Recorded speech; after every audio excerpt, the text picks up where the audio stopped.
My lord, I have perfected it. The prism in which to see other planes of existence now lies betwixt my fingers. Very good, my apprentice. Now give that here. Interesting. Can it see to the nudie realm? The nudie realm, sire? I'm not quite sure. Yes. The nudie realm.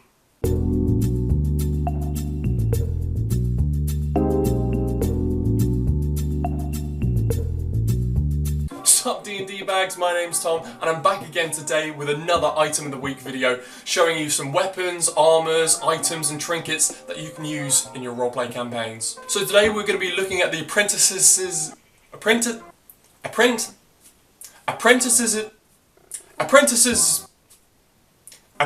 So today we're going to be taking a look at the Apprentice's Prism. The prism looks like a hunk of glass about the size of your palm, seemingly random cut at various different angles. At a glance, it seems like a normal prism, refracting light into the spectrum of colours that we have. However, under closer inspection, or using an Arcana check, there's a lot more going on underneath the surface. Now, if you hold the prism up to a light source and look through the prism, you can actually see into a different plane of existence. However, this depends on the light source and the angle at which you're looking at through the prism. If you take the prism and hold it to a roaring open fire, you're likely to be able to see into the sea of fire. So the different light sources that you're using and the direction at which you're looking through the prism as well affects what plane of existence you can see. Now, this is completely open to interpretation by the DM to assess the light source and the angle to come up with a resulting plane of existence that you can see through the prism. Now, the true terrible power of the prism is that if the prism is held stationary long enough with a light source casting onto it and a surface for the refracted light to cast on as well, that refracted light opens up a portal into the relevant plane of existence. So don't leave it out in the sun too long. Don't do that.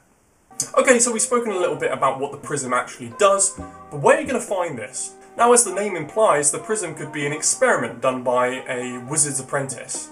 However, if you want to add a bit of mystery around the prism itself, there is another way to do it. Now, let's say the PCs stumble upon a stone building with a big domed roof. Now, let's say there's a mechanism in the domed roof where a hole in the ceiling can be moved around to allow different angles of light to come through into the room. A bit like an observatory. Now, in the centre of this big stone building would be a pedestal holding the apprentice's prism. And perhaps etched on the floor, there are lines indicating angles and refraction of light using the prism in the pedestal. Now, as I mentioned before, if the prism's stationary long enough, it's going to open up a portal if it has a light source on it. So to stop that from happening, perhaps the hole in the domed roof has been covered over by vines, or a tree outside has grown tall enough to block out the light source. With all the etchings on the grounds and different symbols to different planes of existence, and the prism right in the centre, it's going to make your party think twice about what that item is. And if the party can actually get the mechanism working and they remove the roots or cut down the tree, then fantastic, you've got a brand new adventure awaiting them. And if not, they'll just steal the prism and perhaps they can find out what it does later. Now, another way this can be found or used within a campaign is perhaps an evildoer has got their hands on the prism. Perhaps this person is using the prism to bring monsters and demons from other realms into the material plane to cause havoc. Now, the PCs are going to stumble upon these demons and monsters and wonder where the hell they're coming from. And when they finally confront that person, they can actually find out the true purpose of the prism and take it away from them. Now, aside from those ideas, the prism is most likely found within a wizard's tower or an odds and ends trinket shop, and its true purpose hasn't actually been realised yet. So it really depends on what you want to use it for. If you want to direct your campaign into the different planes of existence and have your parties venture out beyond the material plane, then you can use it in that domed building, and the PCs will have to figure out how it works, and when they do, they can actually go into those different planes. On the other hand, if you see it more as a novelty item, then yeah, have it in a kind of wizard's tower, trinket shop, or someone's carrying it around and they don't realise its true purpose, and if the party happen to stumble upon it, it'll be an interesting adventure. So we've looked at what the prism can do, we've looked at where we can find it. Now let's talk about some alternate versions.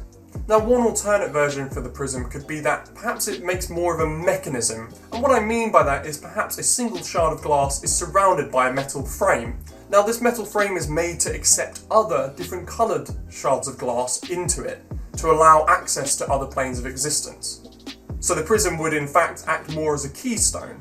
So when the shard of glass and metal frame has no coloured pieces of glass onto it, it doesn't open up a portal anywhere. However, if you found a shard of red glass and inserted it into the metal frame, it would open up the portal into the Sea of Fire. This is an interesting version as you could use it within a dungeon where the party has to collect all these shards of glass and bring it back for a quest. Now, if you wanted this idea to span the entire world, you could have each of these shards of glass held by an individual wizard.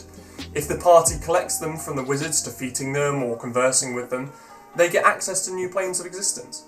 Now that's a great idea if you want it to span the entire world, and again, if you want to reduce that to a single dungeon, you can as well. Now another idea is that if you look into the prism for too long, you'll get sucked into a mirror-like dimension within the prism. This mirror-like dimension is made up of fragments of glass floating all around you, and it's a bit like a mirror maze.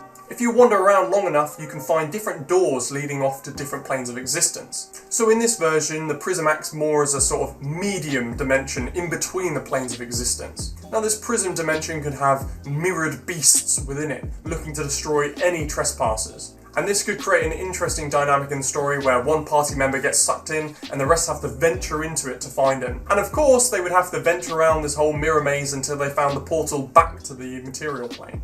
Or alternatively, the PCs could use it more offensively and get someone sucked into the mirror dimension to kind of banish them from the material plane. Hey, thanks for watching Item of the Week. Be sure to leave a comment down below on how your players reacted to this week's item. Also, be sure to check out my channel for more Item of the Week and other D&D content. Hitting that subscribe button will make you the first to know when new videos come out. And finally, don't forget to drop me a follow on Twitter and check out the full Item of the Week archive in the link in the description.